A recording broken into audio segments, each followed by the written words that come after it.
Reading by Greg Marguerite. Duel on Syrtis by Poul Anderson.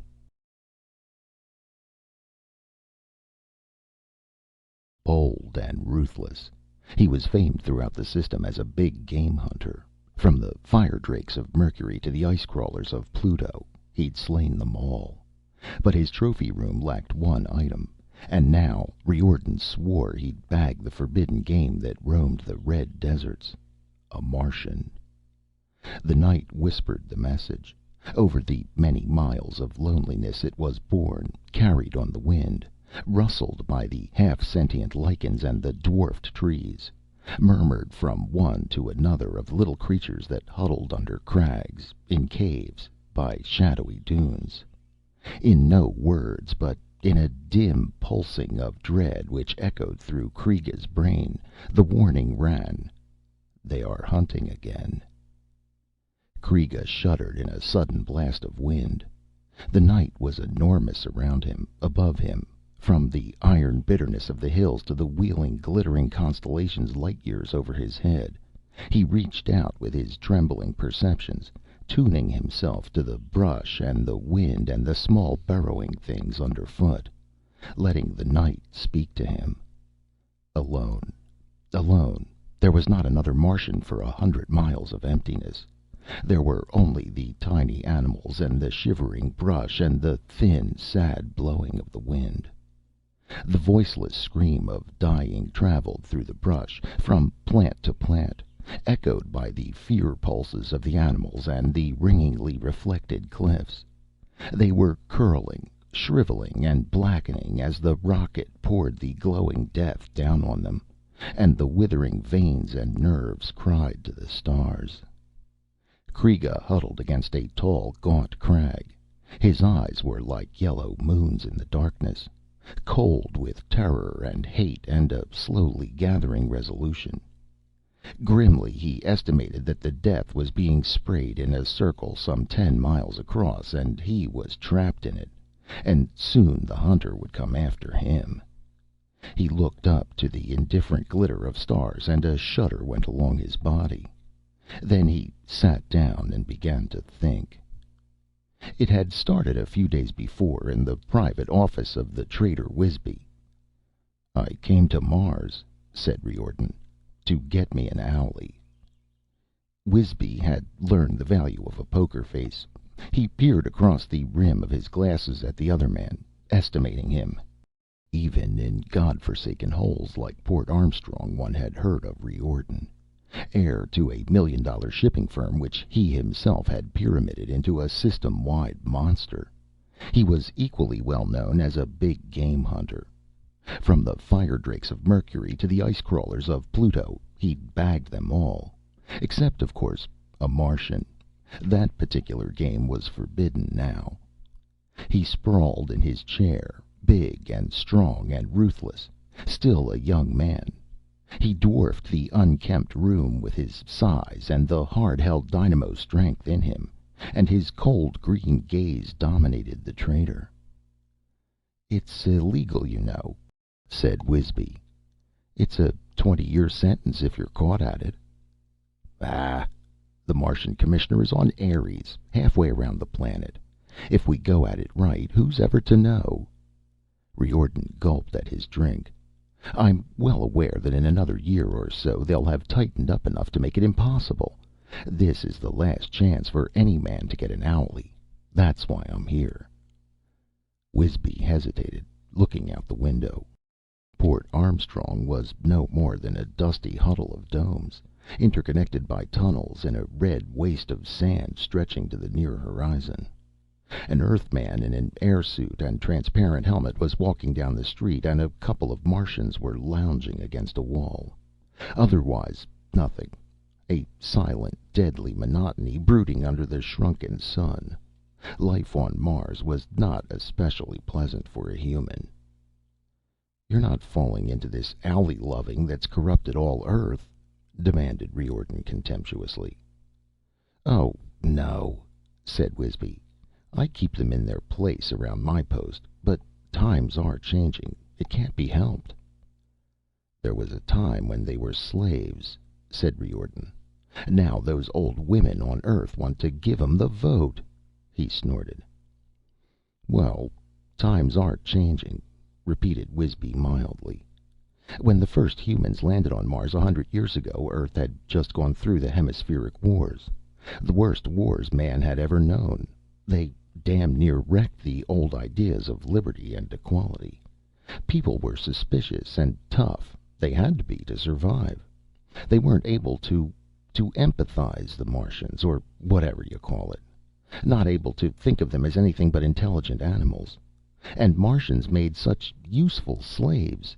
They needed so little food or heat or oxygen. They can even live 15 minutes or so without breathing at all. And the wild Martians made fine sport. Intelligent game that could get away as often as not, or even manage to kill the hunter.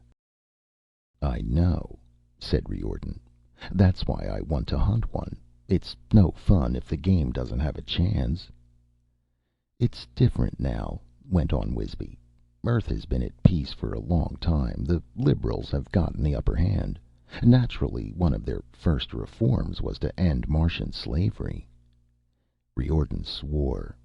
The forced repatriation of Martians working on his spaceships had cost him plenty.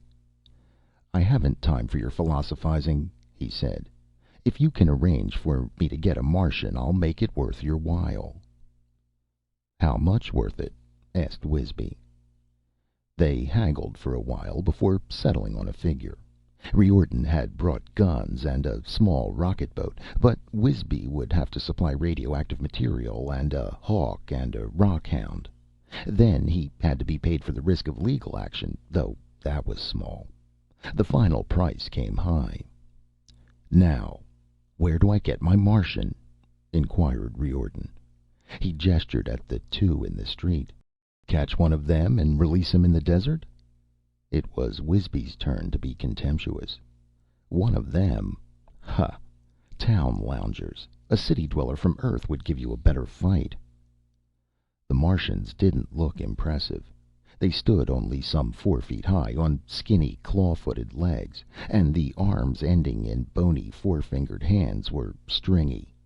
The chests were broad and deep, but the waists were ridiculously narrow.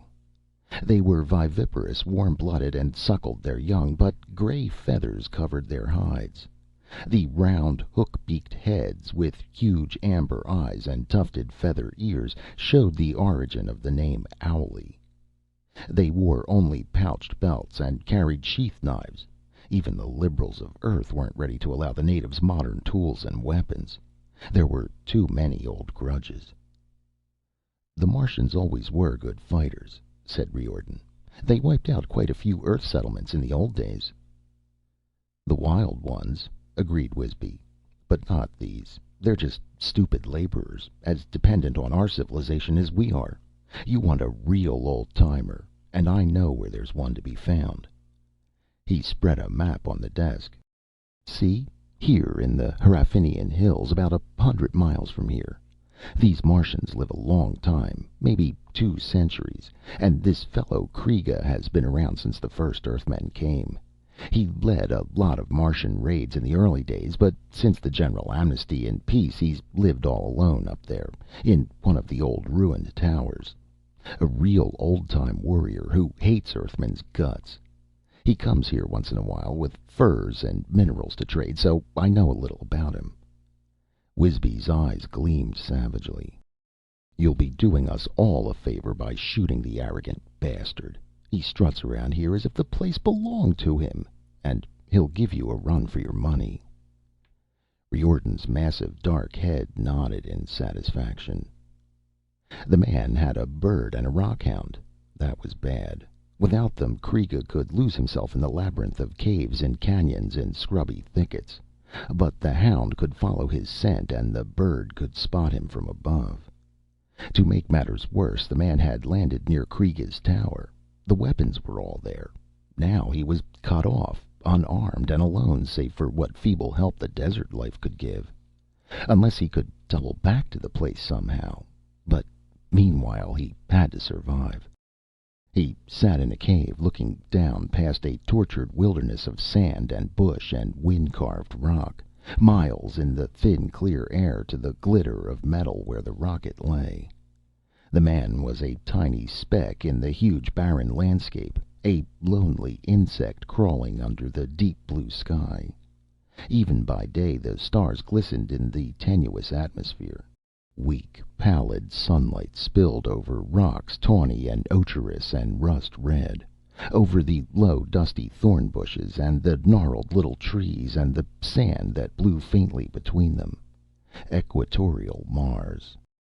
Lonely or not, the man had a gun that could spang death clear to the horizon, and he had his beasts, and there would be a radio in the rocket boat for calling his fellows. And the glowing death ringed them in a charmed circle which Kreega could not cross without bringing a worse death on himself than the rifle would give. Or was there a worse death than that? To be shot by a monster and have his stuffed hide carried back as a trophy for fools to gape at. The old iron pride of his race rose in Kreega, hard and bitter and unrelenting. He didn't ask much of life these days. Solitude in his tower to think the long thoughts of a Martian and create the small exquisite artworks which he loved. The company of his kind at the gathering season, grave ancient ceremony and acrid merriment, and the chance to beget and rear sons. An occasional trip to the Earthling settling for the metal goods and the wine which were the only valuable things they had brought to Mars. A vague dream of raising his folk to a place where they could stand as equals before all the universe. No more. And now they would take even this from him. He rasped a curse on the human and resumed his patient work, chipping a spearhead for what puny help it could give him. The brush rustled dryly in alarm. Tiny hidden animals squeaked their terror. The desert shouted to him of the monster that strode toward his cave. But he didn't have to flee right away. Riordan sprayed the heavy metal isotope in a 10-mile circle around the old tower. He did that by night, just in case patrol craft might be snooping around. But once he had landed, he was safe. He could always claim to be peacefully exploring, hunting leapers or some such thing. The radioactive had a half-life of about 4 days, which meant that it would be unsafe to approach for some 3 weeks. 2 at the minimum. That was time enough, when the Martian was boxed in so small an area.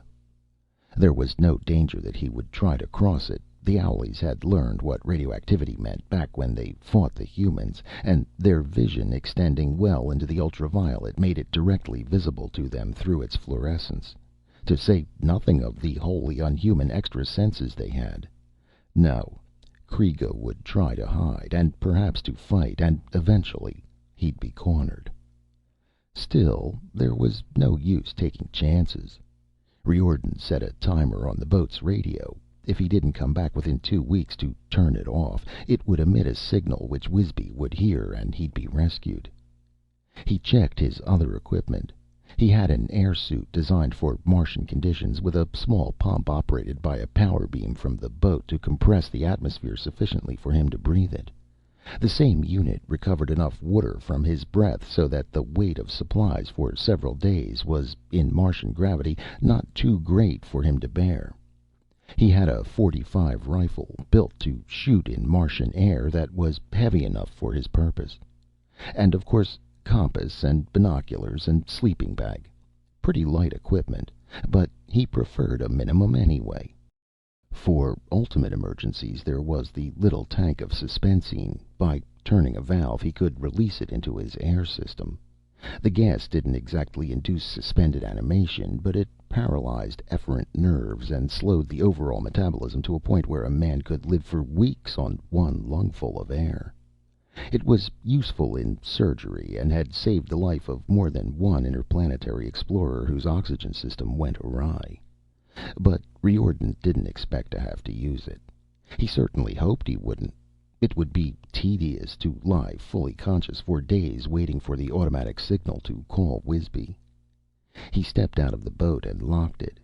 No danger that an owlie would break in if he should double back. It would take tordenite to crack that hull. He whistled to his animals. They were native beasts, long ago domesticated by the Martians and later by man. The rockhound was like a gaunt wolf, but huge-breasted and feathered, a tracker as good as any terrestrial bloodhound. The hawk had less resemblance to its counterpart of Earth. It was a bird of prey, but in the tenuous atmosphere it needed a 6-foot wingspread to lift its small body. Riordan was pleased with their training.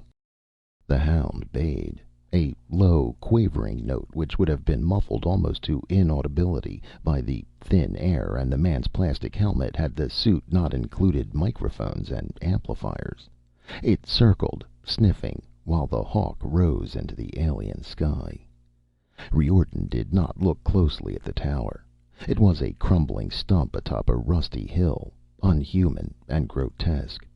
Once, perhaps 10,000 years ago, the Martians had a civilization of sorts, cities and agriculture and a Neolithic technology. But according to their own traditions, they had achieved a union or symbiosis with the wildlife of the planet and had abandoned such mechanical aids as unnecessary. Riordan snorted. The hound bayed again. The noise seemed to hang eerily in the still, cold air, to shiver from cliff and crag and die reluctantly under the enormous silence. But it was a bugle call, a haughty challenge to a world grown old. Stand aside, make way. Here comes the conqueror. The animal suddenly loped forward. He had a scent.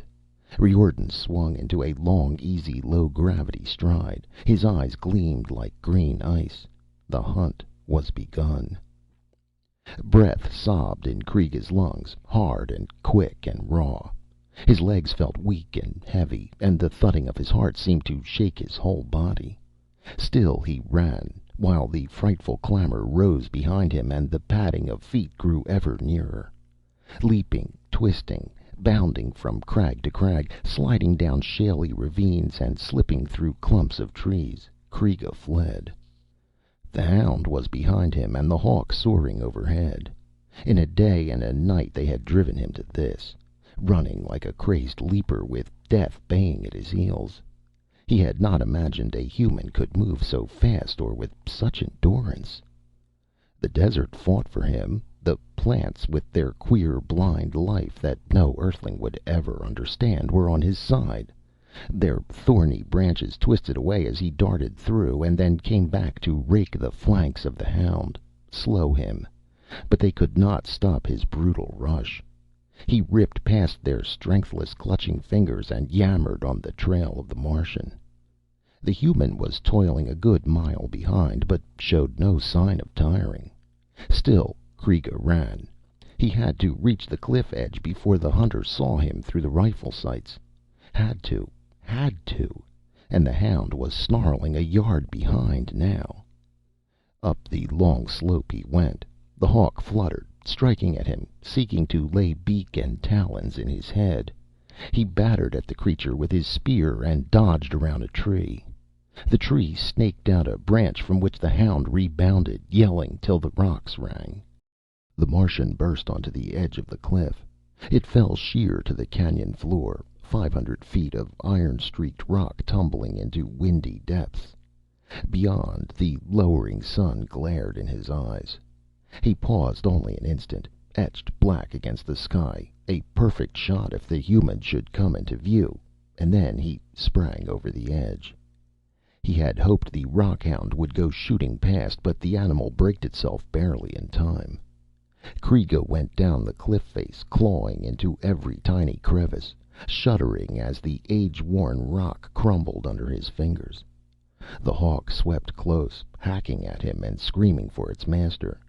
He could not fight it, not with every finger and toe needed to hang against the shattering death. But he slid along the face of the precipice into a gray-green clump of vines, and his nerves thrilled forth the appeal of the ancient symbiosis.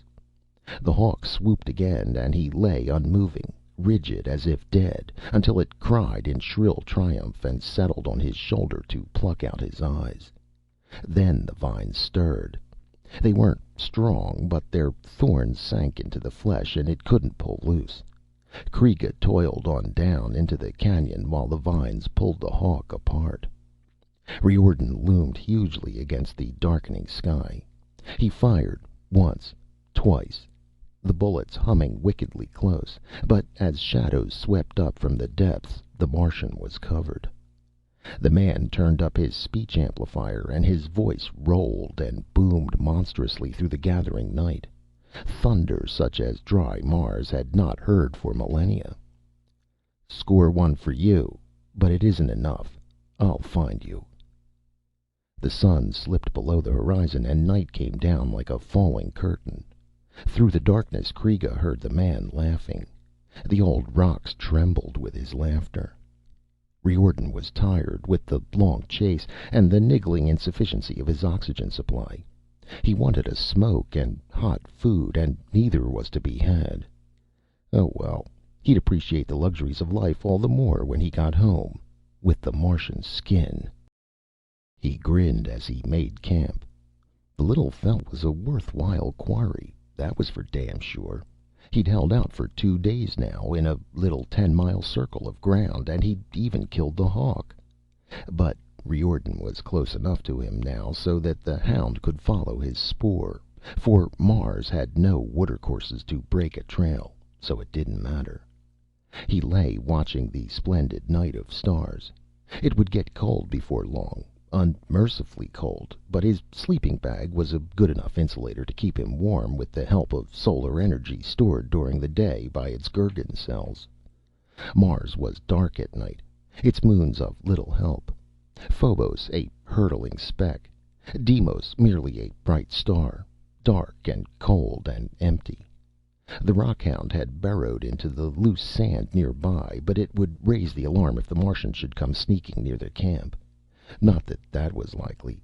He'd have to find shelter somewhere, too, if he didn't want to freeze. The bushes and the trees and the little furtive animals whispered a word he could not hear, chattered and gossiped on the wind about the Martian who kept himself warm with work. But he didn't understand that language, which was no language. Drowsily, Riordan thought of past hunts. The big game of Earth. Lion and tiger and elephant and buffalo, and sheep on the high sun-blazing peaks of the Rockies. Rainforests of Venus, and the coughing roar of a many-legged swamp monster crashing through the trees to the place where he stood waiting. Primitive throb of drums in a hot, wet night. Chant of beaters dancing around a fire. Scramble along the hell plains of Mercury with a swollen sun licking against his puny insulating suit. The grandeur and desolation of Neptune's liquid gas swamps, and the huge blind thing that screamed and blundered after him. But this was the loneliest and strangest and perhaps most dangerous hunt of all, and on that account the best. He had no malice toward the Martian. He respected the little being's courage as he respected the bravery of other animals he had fought. Whatever trophy he brought home from this chase would be well earned. The fact that his success would have to be treated discreetly didn't matter. He hunted less for the glory of it, though he had to admit he didn't mind the publicity, than for love. His ancestors had fought under one name or another. Viking, crusader, mercenary, rebel, patriot, whatever was fashionable at the moment. Struggle was in his blood, and in these degenerate days there was little to struggle against save what he hunted. Well, tomorrow. He drifted off to sleep. He woke in the short gray dawn, made a quick breakfast, and whistled his hound to heel. His nostrils dilated with excitement, a high, keen drunkenness that sang wonderfully within him. Today. Maybe today.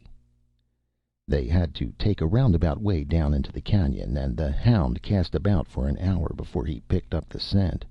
Then the deep-voiced cry rose again, and they were off.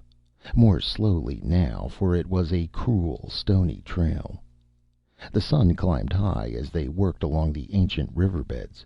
Its pale, chill light washed needle-sharp crags and fantastically painted cliffs, shale and sand and the wreck of geological ages.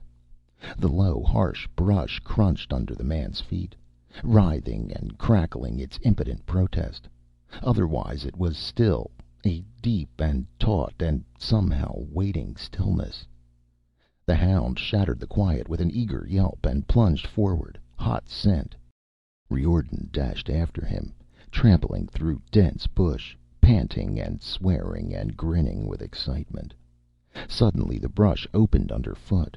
With a howl of dismay, the hound slid down the sloping wall of the pit it had covered. Riordan flung himself forward with tigerish swiftness, flat down on his belly, with one hand barely catching the animal's tail. The shock almost pulled him into the hole, too. He wrapped one arm around a bush that clawed at his helmet and pulled the hound back.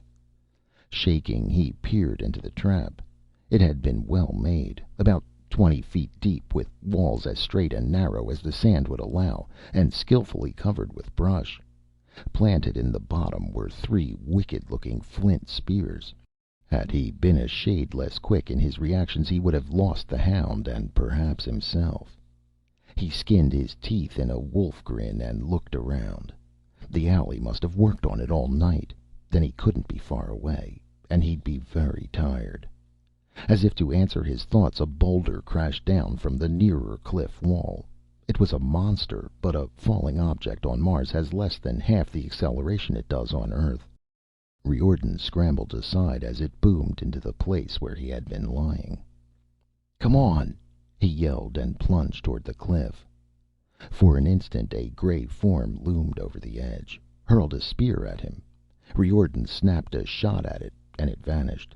The spear glanced off the tough fabric of his suit, and he scrambled up a narrow ledge to the top of the precipice.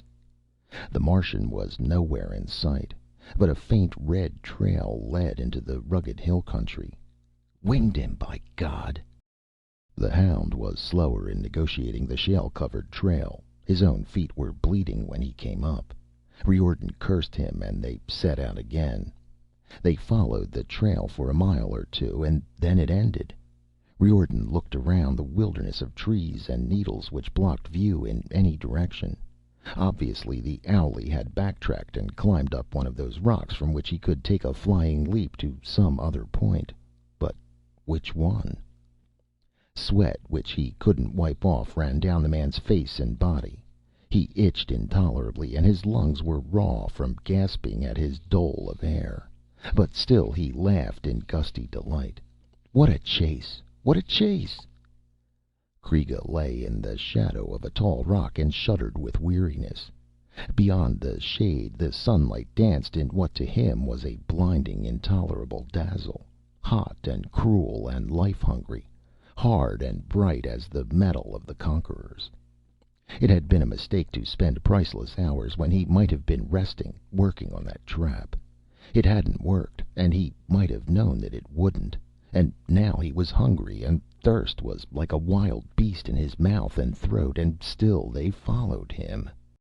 They weren't far behind now. All this day they had been dogging him. He had never been more than half an hour ahead. No rest, no rest. A devil's hunt through a tormented wilderness of stone and sand, and now he could only wait for the battle with an iron burden of exhaustion laid on him. The wound in his side burned. It wasn't deep, but it had cost him blood and pain and the few minutes of catnapping he might have snatched. For a moment the warrior Kreega was gone, and a lonely, frightened infant sobbed in the desert silence. "Why can't they let me alone?" A low, dusty green bush rustled. A sandrunner piped in one of the ravines. They were getting close. Wearily, Kreega scrambled up on top of the rock and crouched low. He had backtracked to it. They should by rights go past him toward his tower. He could see it from here, a low yellow ruin worn by the winds of millennia. There had only been time to dart in, snatch a bow and a few arrows and an axe. Pitiful weapons. The arrows could not penetrate the Earthman's suit when there was only a Martian's thin grasp to draw the bow, and even with a steel head the axe was a small and feeble thing. But it was all he had. He and his few little allies of a desert which fought only to keep its solitude. Repatriated slaves had told him of the Earthlings' power. Their roaring machines filled the silence of their own deserts, gouged the quiet face of their own moon, shook the planets with a senseless fury of meaningless energy. They were the conquerors, and it never occurred to them that an ancient peace and stillness could be worth preserving. Well, he fitted an arrow to the string and crouched in the silent, flimmering sunlight, waiting. The hound came first, yelping and howling. Kreega drew the bow as far as he could, but the human had to come near first.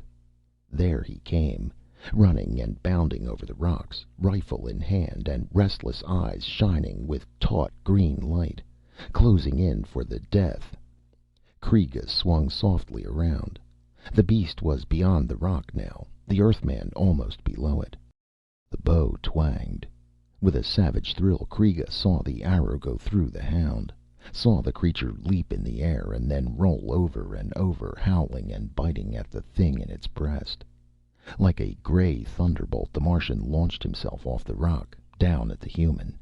If his axe could shatter that helmet! He struck the man, and they went down together. Wildly, the Martian hewed. The axe glanced off the plastic. He hadn't had room for a swing. Riordan roared and lashed out with a fist. Retching, Kreega rolled backward. Riordan snapped a shot at him. Kreega turned and fled. The man got to one knee, sighting carefully on the gray form that streaked up the nearest slope. A little sand snake darted up the man's leg and wrapped about his wrist. Its small strength was just enough to pull the gun aside. The bullet screamed past Kreega's ear as he vanished into a cleft. He felt the thin death agony of the snake as the man pulled it loose and crushed it underfoot. Somewhat later, he heard a dull boom echoing between the hills. The man had gotten explosives from his boat and blown up the tower. He had lost axe and bow. Now he was utterly weaponless, without even a place to retire for a last stand. And the hunter would not give up. Even without his animals, he would follow, more slowly, but as relentlessly as before. Kreega collapsed on a shelf of rock. Dry sobbing racked his thin body, and the sunset wind cried with him. Presently he looked up across a red and yellow immensity to the low sun. Long shadows were creeping over the land. Peace and stillness for a brief moment before the iron cold of night closed down. Somewhere the soft trill of a sand runner echoed between low, wind-worn cliffs, and the brush began to speak, whispering back and forth in its ancient wordless tongue.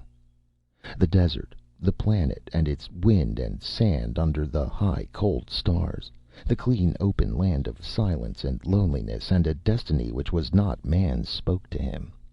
The enormous oneness of life on Mars, drawn together against the cruel environment, stirred in his blood. As the sun went down and the stars blossomed forth in awesome frosty glory, Kreega began to think again. He did not hate his persecutor, but the grimness of Mars was in him. He fought the war of all, which was old and primitive and lost in its own dreams, against the alien and the desecrator. It was as ancient and pitiless as life, that war, and each battle won or lost meant something, even if no one ever heard of it.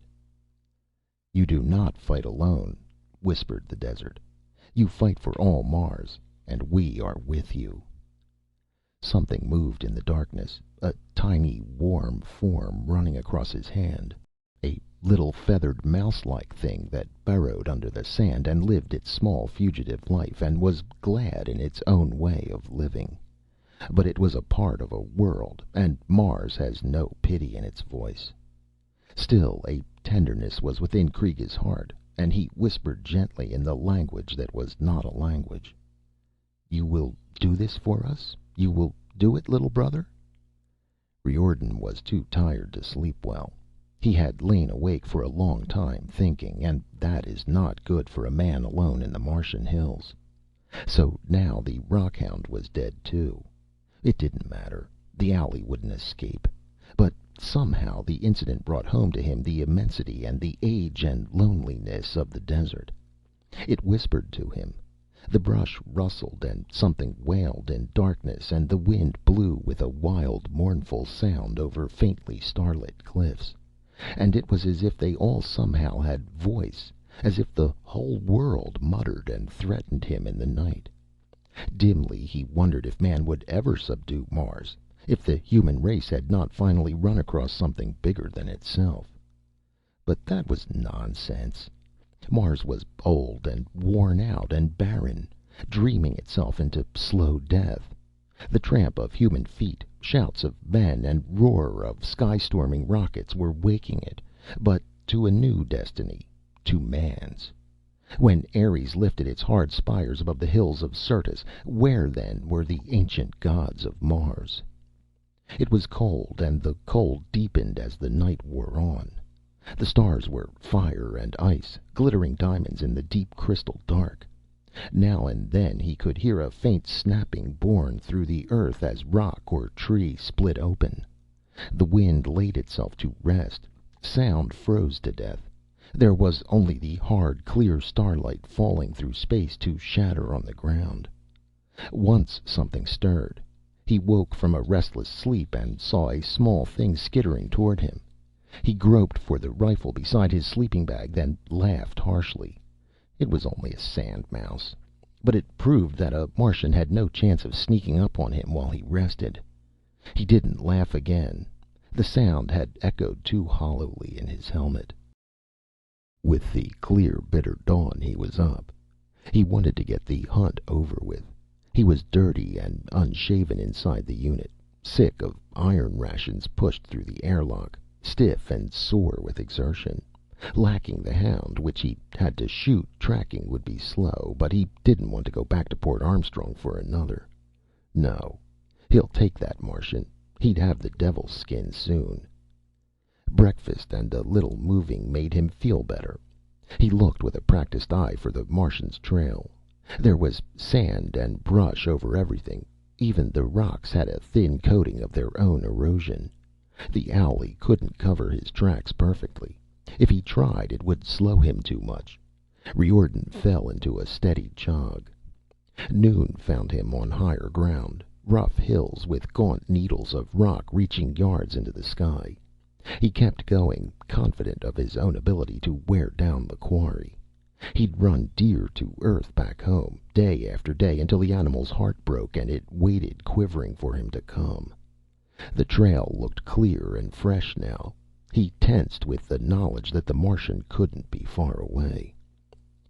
Too clear. Could this be bait for another trap? He hefted the rifle and proceeded more warily. But no, there wouldn't have been time. He mounted a high ridge and looked over the grim, fantastic landscape. Near the horizon he saw a blackened strip, the border of his radioactive barrier. The Martian couldn't go further, and if he doubled back, Riordan would have an excellent chance of spotting him. He tuned up his speaker and let his voice roar into the stillness. "Come out, owlie. I'm going to get you. You might as well come out now and be done with it." The echoes took it up, flying back and forth between the naked crags, trembling and shivering under the brassy arch of sky. "Come out! Come out! Come out!" The Martian seemed to appear from thin air, a gray ghost rising out of the jumbled stones and standing poised not 20 feet away. For an instant the shock of it was too much. Riordan gaped in disbelief.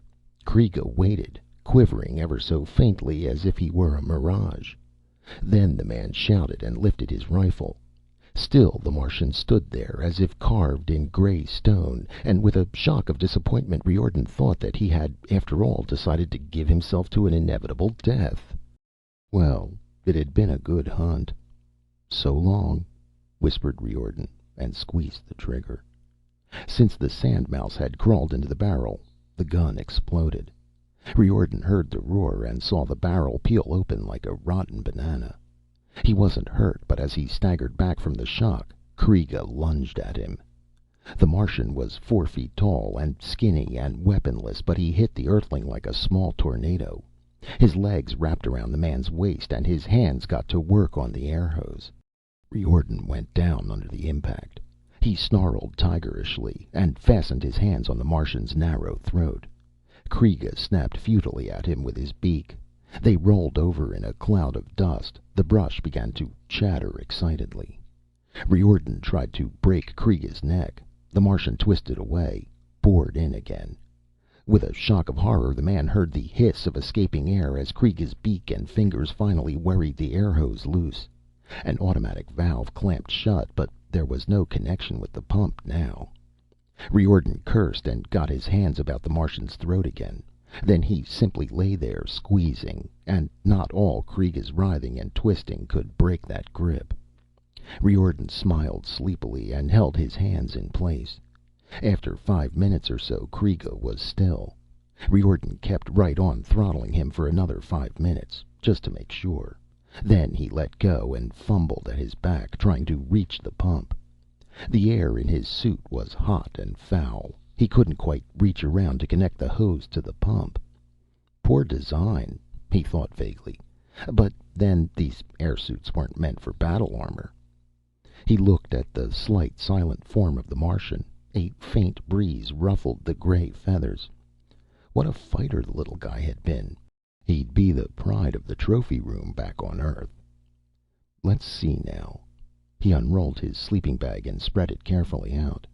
He'd never make it to the rocket with what air he had, so it was necessary to let the suspensine into his suit. But he'd have to get into the bag, lest the nights freeze his blood solid. He crawled in, fastening the flaps carefully, and opened the valve on the suspensine tank. Luckily he had it, but then a good hunter thinks of everything. He'd get awfully bored lying here till Wisby caught the signal in 10 days or so and came to find him, but he'd last. It would be an experience to remember. In this dry air, the Martian's skin would keep perfectly well. He felt the paralysis creep up on him. The waning of heartbeat and lung action. His senses and mind were still alive, and he grew aware that complete relaxation has its unpleasant aspects. Oh well, he'd won. He'd killed the wiliest game with his own hands. Presently Kreega sat up. He felt himself gingerly. There seemed to be a rib broken. Well, that could be fixed. He was still alive. He'd been choked for a good 10 minutes, but a Martian can last 15 without air. He opened the sleeping bag and got Riordan's keys. Then he limped slowly back to the rocket. A day or two of experimentation taught him how to fly it. He'd go to his kinsmen near Syrtis, now that they had an Earthly machine and Earthly weapons to copy. But there was another business first. He didn't hate Riordan, but Mars is a hard world. He went back and dragged the Earthling into a cave and hid him beyond all possibility of human search parties finding him.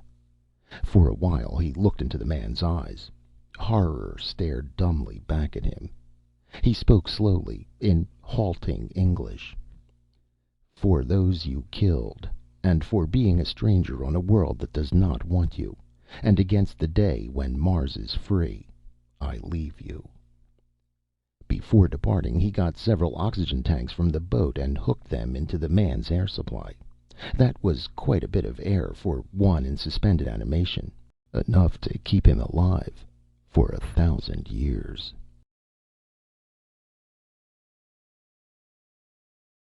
End of Duel on Syrtis by Poul Anderson.